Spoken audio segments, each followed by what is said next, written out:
Ladies and gentlemen, last time we talked about the apogee of Stalinism, about Stalin's role in the planning of the Great Terror between 1934 and 1938. We saw that Stalin had personal motives to purge the party organization, not just of Kirov, his chief rival, but also of many other people high in the party. We saw that he was capable of signing as many as 3,000 plus death warrants in a single day. But we pointed out also that Stalin could not be held personally responsible for the scale of terror that occurred in Soviet Union in the 1930s. The hundreds of thousands of arrests, the incarceration of people in the hard labor camps, the destruction of human life at Kolyma. For these things, other individuals were the willing instruments of the party, and they must accept, it seems to me, moral responsibility. At the very end of the lecture, I talked briefly about comparisons that one might draw between the Nazi form of government, or rather form of terror, that was established under Adolf Hitler already in the 30s, and the Stalinist system in Russia. Let us say that in both countries, in theory at least, private life was something that was impossible. It was unknowable, because both states were what my colleague Andrzej Walitsky has called Weltanschauung states. That is, world point of view states, ideological states, ideocracies, partocracies. The public sphere was all-embracing. The private sphere was, in principle, from the point of view of these societies, something non-existent. Citizens could harbor no private thoughts, no activity could they do that wouldn't in some way impinge upon the theoretical sphere of the state. Now, of course, in practice, even dictatorships on this scale are quite inefficient. They never entirely obliterate the corners of the human soul where we are individuals, and they never entirely efface private life. This is something that is very important to bear in mind, and it's something that we can derive at least a small measure of comfort from. It seems to me that everyone would agree that the dictators and the parties in both systems used power quite ruthlessly against their opponents. In this, they were brothers under the skin. And finally, it could be argued that concentration camps, that barbed wire and machine guns, were the appropriate symbols of both regimes in the end. Indeed, George Steiner, who once taught me a course at Stanford and who wrote a fine essay called In Bluebeard's Castle, developing some of the points he made in his Stanford seminar, argued that barbed wire and machine guns are the symbols of the 20th century period. Now, that kind of conclusion is based on his assessment of the violence of Central and Eastern Europe, of all of Europe during the world wars, the violence in Asia that has attended the 20th century, and it's a conclusion that's pretty jarring, I must say, to an American from the West or Midwest who looks rather optimistically upon the world. But in Steiner's lifetime, he has seen and experienced things that thankfully I have not, and so maybe he is more correct than I. Today, I want to talk about a diplomatic confrontation. A confrontation of, in fact, the very two systems that I have just been alluding to in this comparison, the Nazi system and the Soviet system. And in fact, if you want to think in terms of analogy, a grand strategic chess match between these two evil masters, Adolf Hitler and Joseph Stalin. This was a chess match that had as its stake many human lives, that led, some people would argue, to the beginning of a second terrible world war, and it is therefore a chess match to which we should attend. In order to begin our discussion, let us focus on Nazism as an ideology. Now, of course, Nazi anti-Semitism is something very well known. The notion of Aryanism as Aryans as the perfect race and so on and so forth. This is well known, and I'm not going to substantially rehash that discussion. What I want to focus on is the ways that Nazi ideology, political and racial, caused Hitler to view the USSR. Take the central Nazi axiom, the central animating belief of racialism, racial superiority.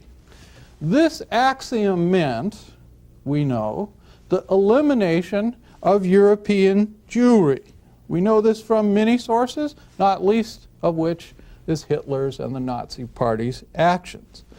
But one must understand that this hatred of Jewry had implications already for the USSR, because 2.7 million Soviet citizens were of Jewish background. A large part of the so-called Pale of Settlement, that is, the area which in Tsarist times was the area in which Jews were legally entitled to live, still remained in the borders of the Soviet Union. 2.7 million Jews, mostly in this Pale of Settlement, that is the area contiguous to Poland, and therefore accessible to the Nazis if they should invade.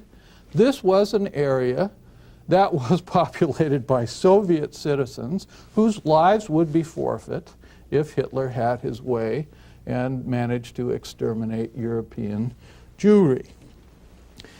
The German doctrine of racial superiority, I don't know if we forget this or it's just something that we have to remind ourselves of periodically. It affected not only the Jews, but very many other peoples as well. The Slavs, Hitler looked on as Untermenschen, that is, as subhumans or lesser men. And this doctrine of Untermenschen was calibrated by Hitler to take into account the fine gradations that he saw, I think really we can say he imagined, the fine gradations in the different Slavic peoples from the German perspective. For example, Ukrainians, Croatians were considered lesser humans, but also auxiliary peoples, because they were more westernized somehow.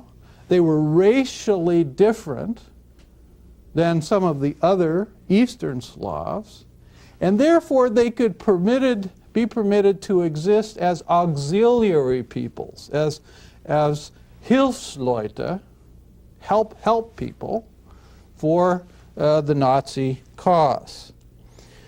The Russians, on the other hand, the ethnic group that comprised the center of the Russian state, were people that, in the long run, were simply inferior and would have to be done away with. Now, in the short term, Hitler said, in various of his publications and private comments, the Russians would be able to be slave labor for the Germans.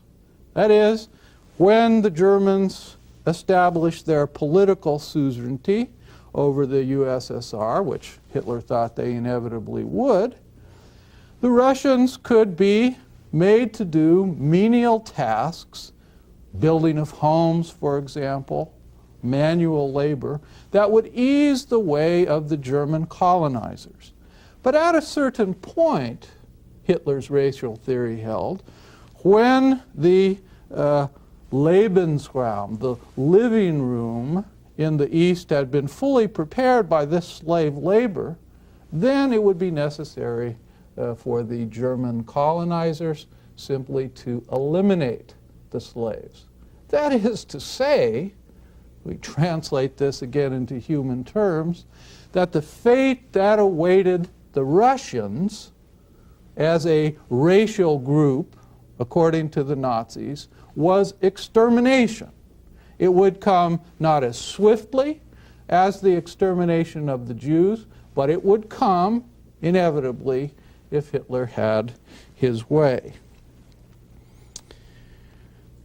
The Nazis argued in favor of this principle of Lebensraum, therefore, both racially as something that was a necessity rooted in the superiority of the German people, and also imperially.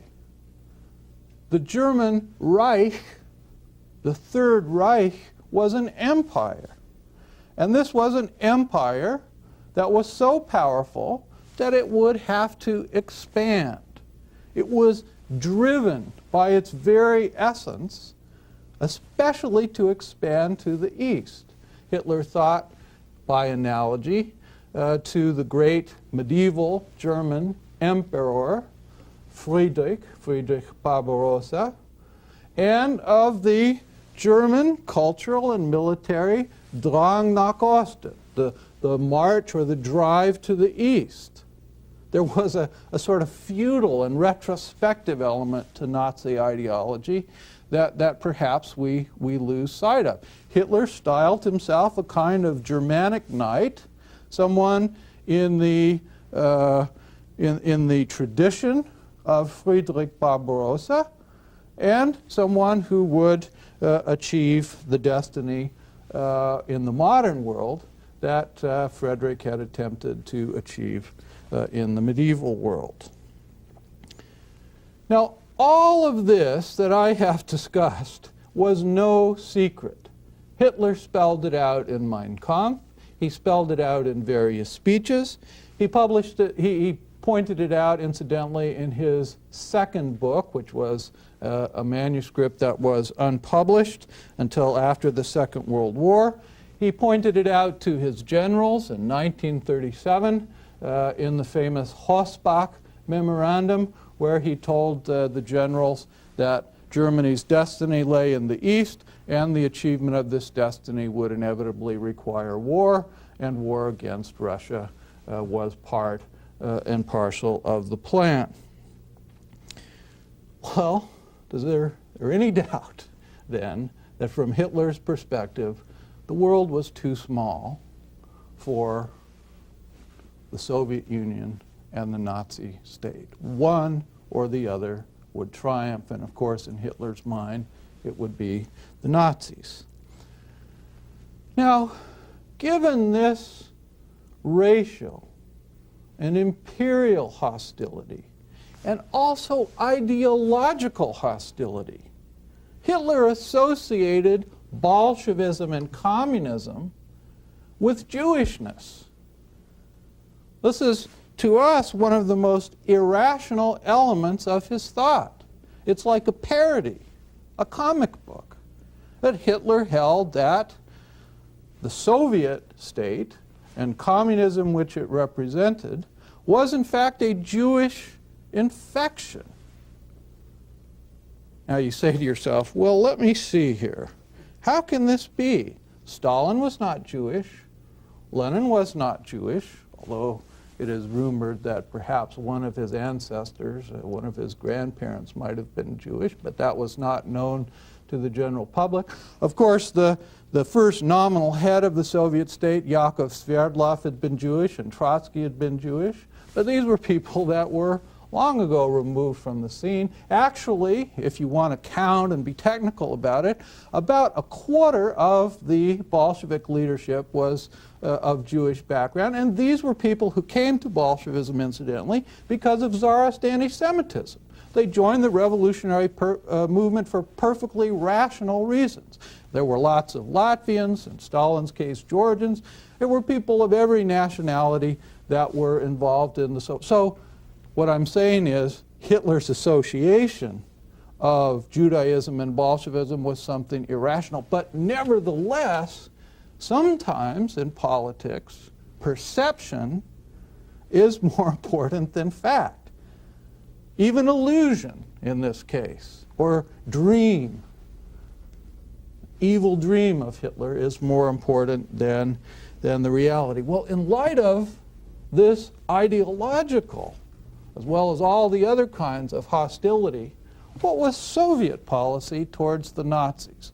And here we arrive at a subject that has just never ceased to baffle me. It is so surprising that the Soviet policy toward the Nazis is inconsistent that I am staggered every time that I talk about it. But let me try and explain to you the inconsistencies as I see them. Before 1933, that is, before the Nazi seizure of power, the Soviet policy toward Germany was largely pro-German. And this despite the fact that Germany was a capitalist state. The reason for the pro-Germanic element in Soviet policy, it seems to me, before 1933, is that the two outcast nations of Europe following the First World War were the Germans and the Soviet Union. The Germans because they were blamed by the French and the British for starting the First World War. And they were, of course, the ones principally punished under the Treaty of Versailles. The Soviets were outcast for ideological reasons. They wanted a worldwide socialist revolution, the Europeans felt, and they wanted to discard international law. Therefore, they could not be trusted diplomatically as partners. They could not be welcomed into the League of Nations, into the comity of nations in Europe. It simply was impossible. So, the two outcast nations, as sometimes happens, connected with each other. Trade agreements occurred early on, breaking the diplomatic isolation of both parties. And then something very interesting, but little known, is that there were secret military agreements between the Germans and the Soviets in the 20s. Now, from the German perspective, it's very clear why these military agreements were advantageous. Under the terms of them, the Germans could evade the troop ceiling and the quota of officers that was imposed by the Treaty of Versailles. They could train their officers and certain elite soldier units on Soviet territory under the cloak of secrecy, and thereby evade the condition of the Versailles Treaty that says the German army was limited to 100,000 troops and a certain number of officers and so on. From the Soviet point of view, I really do not see any advantage whatsoever here. I don't understand why a socialist state would permit a capitalist state, which is known for its history of aggression from the Russian point of view anyway. I don't understand why this state would allow the training of troops and officers of another power on its territory. But it's one of the strange things in history that this actually happened. Now, even before 1933, there was in Germany a social democratic party and a communist party. The Communist Party was close to Moscow, followed in fact the line that was set by Lenin and then by Stalin in the Kremlin. But the Social Democratic Party, which had been the mass party, mass Marxist party in Germany before the First World War, and which could trace its heritage back to Lassalle and back to Karl Marx and so on, this party was, from the Soviet perspective, suspect. It was a party that, in fact, was bourgeoisified. It was too moderate. It was not revolutionary. The aristocracy of laborers was represented in this party. It was a parliamentary party and not a revolutionary party. And therefore, the attitude that Stalin took towards these two parties is as follows. He instructed the German Communist Party that the greatest enemy in Germany in the 20s and early 30s was not the Nazis, but rather the Social Democrats, the nominally Marxist, but in fact bourgeoisified party that had lost its ideological fervor, was a kind of apostate from Marxism. Now, after Hitler took power in 1933, strangely, this policy of the Communist Party of the Soviet Union was continued for a good amount of time.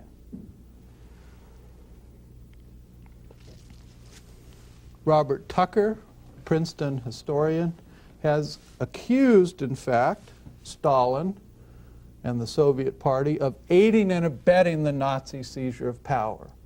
German communists, he said, did not oppose in the streets with sufficient fervor the Nazis.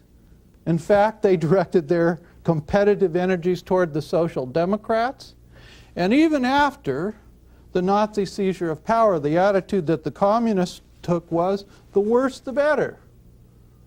Let the Nazis put their policies into play. There will be an inevitable reaction, and it will redound to our benefit.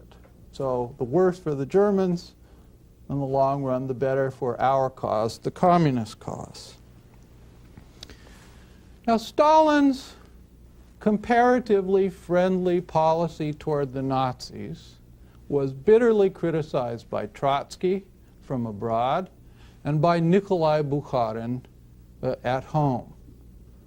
Bukharin and Trotsky both, in their different ways, identified the terrible danger, the fatal danger to the Soviet Union that Nazism represented.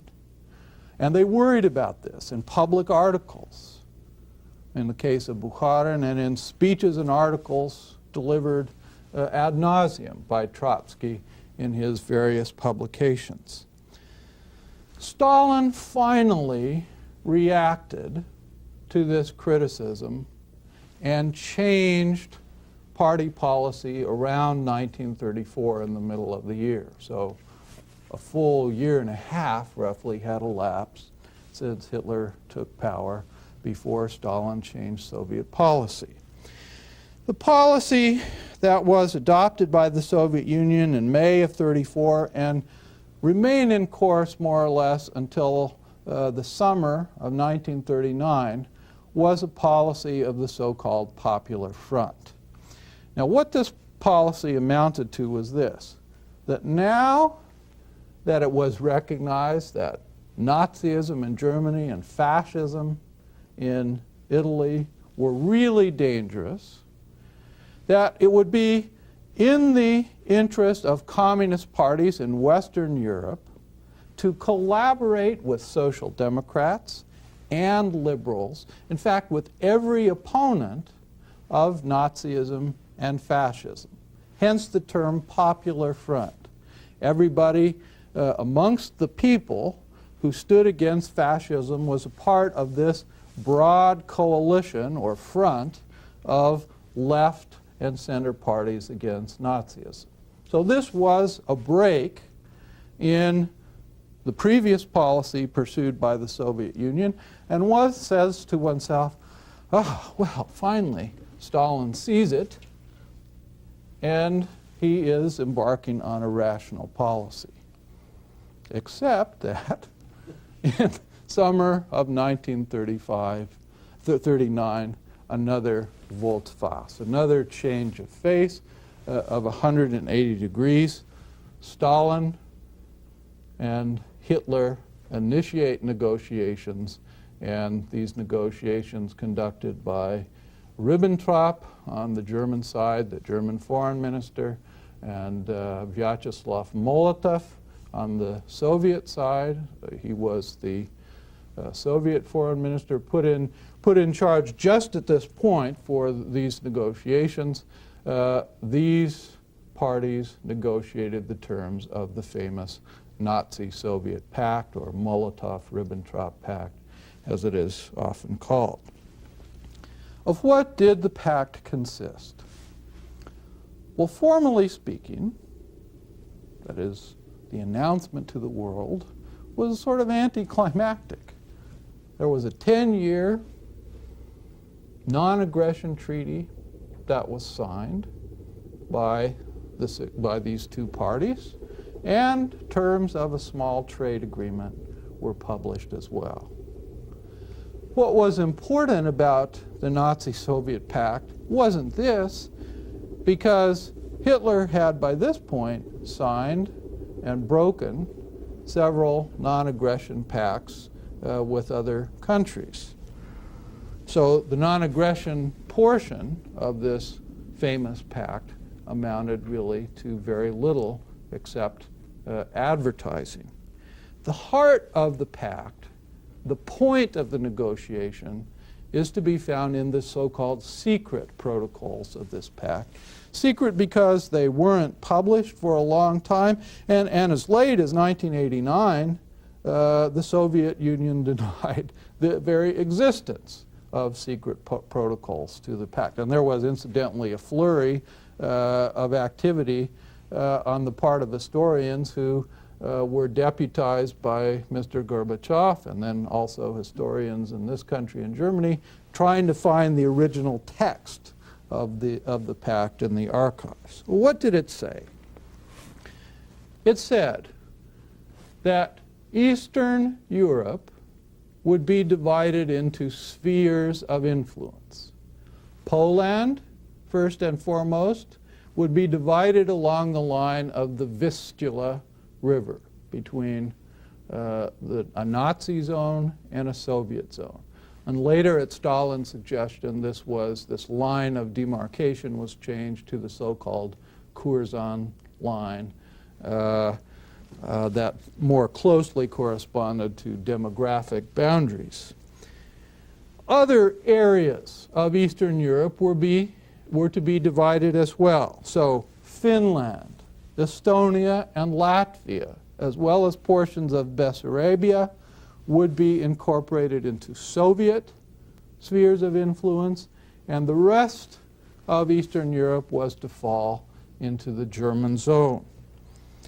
It was specified under the terms of this pact that each signatory was to undertake not to ask questions about the disposition of the other party's sphere of influence. Now you say, this is legalese, and what does it mean? What it means in human terms is this, that in the Nazi zone, the Nazis were free to arrest and kill communists, and Stalin couldn't protest about this. In the Soviet zone, Stalin could move in and arrest whomever he wished, and the Nazis had no right to protest under terms of this treaty. Sphere of influence, then, was understood not as influence, but as sphere of domination. No questions asked. Later, the demarcation line in the Baltic states was changed. Again, at Stalin's suggestion, Lithuania was added to the Soviet sphere of influence. So all of the former Baltic provinces, which had been a part of the Russian Empire, which had been independent briefly after the First World War, were now to be incorporated in the Soviet sphere again. The significance of this pact? Well, it was the end of the Popular Front, that's for sure. It was a devastating blow to the world communist movement, because communists in other countries who'd been instructed in the 30s that the principal enemy was Nazism were caught by surprise when it became clear that Stalin had just cut a deal with enemy number one, Adolf Hitler. And a lot of people in the wake of August 1939 left the world communist movement. In fact, there are historians of communism who tell you that this was a watershed event and that communism never recovered its prestige, at least amongst intellectuals, after this moment. But more important than all of that is that this pact meant really the beginning of the Second World War. Stalin knew perfectly well that once the pact was in effect, that Hitler wouldn't have to worry about a Soviet intervention in the case of a Nazi invasion to Poland. He wouldn't have to worry about a Soviet alliance with the French and the British. So Hitler's hands being freed in the East from the danger of Soviet intervention could do their dirty work in Poland and then turn to the West. Now, what happened in the so-called sphere of influence? Let's talk about it for a short time. First, Poland. 1st of September 1939, 8 days after the inking of the Nazi-Soviet pact, the Nazis invaded Poland. Now, the Nazis insisted that the Soviets should themselves invade right away. Stalin was a little too cagey for that.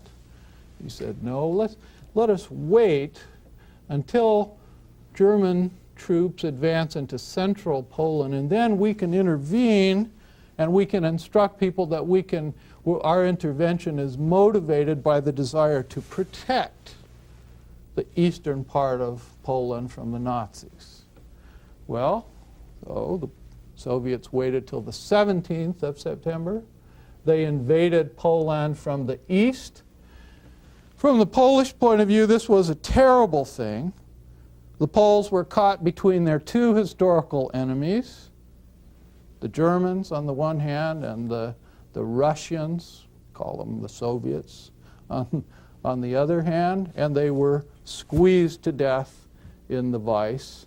Their retreating army, backing away from the Nazi invasion, was stabbed in the back, as it were, by the Soviets. And this is, from the Polish national perspective, a very significant, let us say, moment indeed. When the war was won over Poland, it was very brief. You know what happened? There was a joint victory celebration at Brest-Litovsk, the place where the treaty that ended the First World War was signed. Nazi and Soviet troops together parading. I mean, this is shocking. And Molotov, the foreign minister, boasted at a Kremlin banquet that with one blow, the Nazi-Soviet alliance, forged in blood, he said, has destroyed Poland. He was looking forward to a long and profitable relationship. In the Polish zone, Soviet domination meant mass arrests of intellectuals who were Polish nationalists, who were non-communists. It meant the arrest of property owners. It meant the arrest of Catholic priests. Remember, Poland is a very Catholic country. The number of arrests during the brief Soviet occupation from 1939 to 41 is about 1.5 million, and the number of Poles who it is estimated have died in camp in that period in Soviet camps is 270,000. 1 in 4 or 1 in 5, depending upon which figure of arrest that you take. There's one instance, Nikolai Tolstoy tells us, of a train that carried 36 Polish arrestees from Poland to the east, and exactly 3 of them arrived at their destination alive. Many perished along the way. And of course, Soviet-style internal domestic administration was established. In the Baltic states, the general strategy was absorption by stages, according to Nikolai Tolstoy, and I think he's right about this.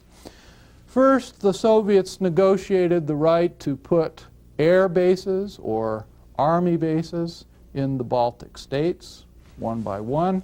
3 weeks into October of 1939, they had succeeded in establishing the right to military bases in all of these places. And they did this just by threats. You know, either you grant us this right or we invade. And the various Baltic governments were forced to agree. And then in June of 1940, the Soviets followed up this initial step by the establishment of people's governments. That is, the communist apparatus inside of Latvia, Estonia, and Lithuania destabilized the so-called bourgeois governments, took control of parliament, and then called for fraternal assistance from the Soviet Union, and these acts of self-determination by the Balts ended up leading to the absorption of the Baltic states into Baltic republics of the Soviet Union. Absorption meant, in the case of Latvia anyway, that about 2% of the population was arrested. It's a pretty good number of people if you start counting from mid-1940 to the 22nd of June 1941, just over a year. If you translate 2% of the population into American terms, I don't know how many states, maybe the whole population of 4 or 5 states in America, if you pick the right ones, would be 2% of the population. That's how many people were arrested. And then there was the case of Finland.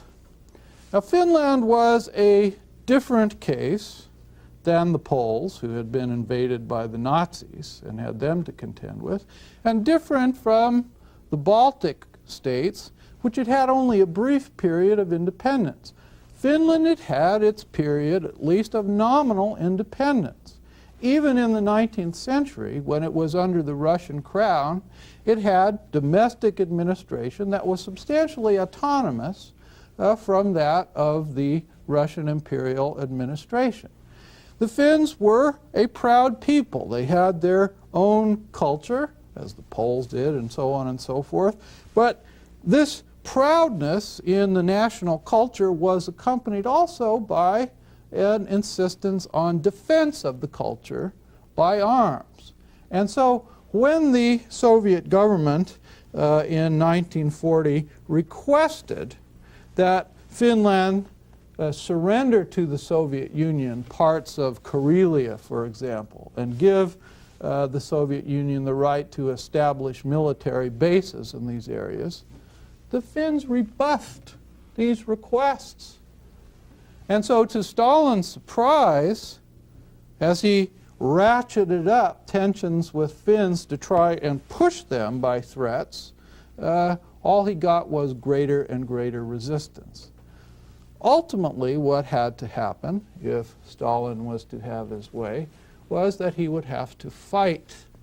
The Soviet Union therefore arranged a pretext for fighting.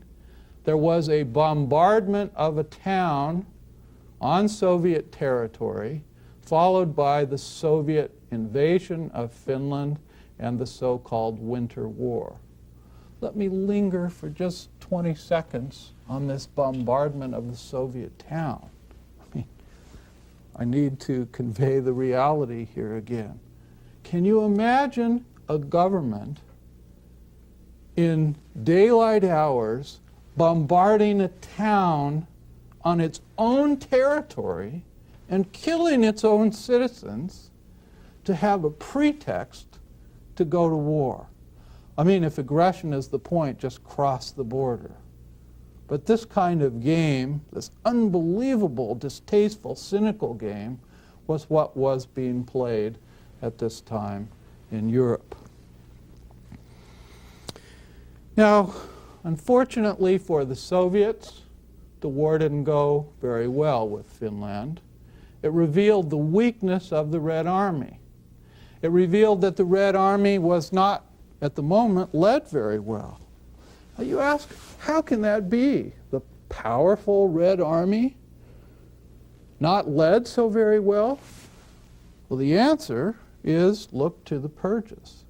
Because at the very end of the purges in 1938, Stalin targeted the officer corps of the Soviet Army. 3 out of 5 marshals of the Soviet Union, including Marshal Tukhachevsky, the most able strategist of the Soviet General Staff, were purged. 97 out of 100 junior staff officers who were assisting the marshals were also purged. In other words, the flower of the Soviet Army had been purged in 1938, and this accounts, amongst other things, for the weak performance, the anemic performance of the Soviet Army in the Winter War against Finland. Yes, it's true, in the end, Soviet Union won the war. They got the territory that they wanted, but it was a Pyrrhic victory.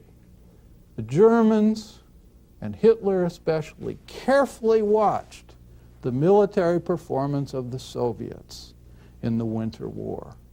And their assessment that the Red Army was not well led and not able to stand up against the demands of a powerful opponent in modern warfare is something that accounts, I think, for the decision in 1941 to risk all and to attack the Soviet Union. Hitler was not completely irrational in choosing 1941 as the time of the invasion. What do we say about Soviet diplomacy, Soviet preparations for war against Germany in conclusion? Historians argue about this. They argue about everything. Now, some people in the Soviet Union said this. They said that Stalin knew that there would be war with Hitler, and the Nazi-Soviet pact he signed just to buy time.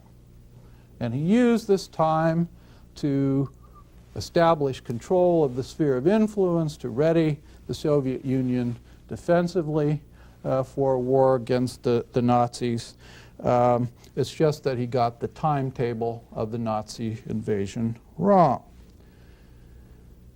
The historians Alexander Nekrich and Mikhail Geller, who emigrated one to France, one to this country in the 70s, dissent from this Soviet point of view. According to them, the Soviets picked the wrong party to make an alliance with. Soviets should have allied themselves with the French and the British, and had they done so, they might have delayed for a long time the Soviet invasion, the Nazi invasion of the Soviet Union. Nekrich and Geller also think, and maybe they're right about this, that in a strange way, Stalin trusted Hitler. Stalin, who trusted no one at home, felt that he had an understanding of Hitler, and that once the two of them had cut a deal, that this personal understanding would suffice and guarantee that there'd be no German invasion as long as the terms of the Nazi-Soviet pact were observed. The Soviets, according to Geller and Nekrich, actually aided the Nazi advance because they punctiliously observed the terms of the trade treaty, and in fact they ignored overflights of Soviet territory by the Nazi Air Force and even some local bombardments.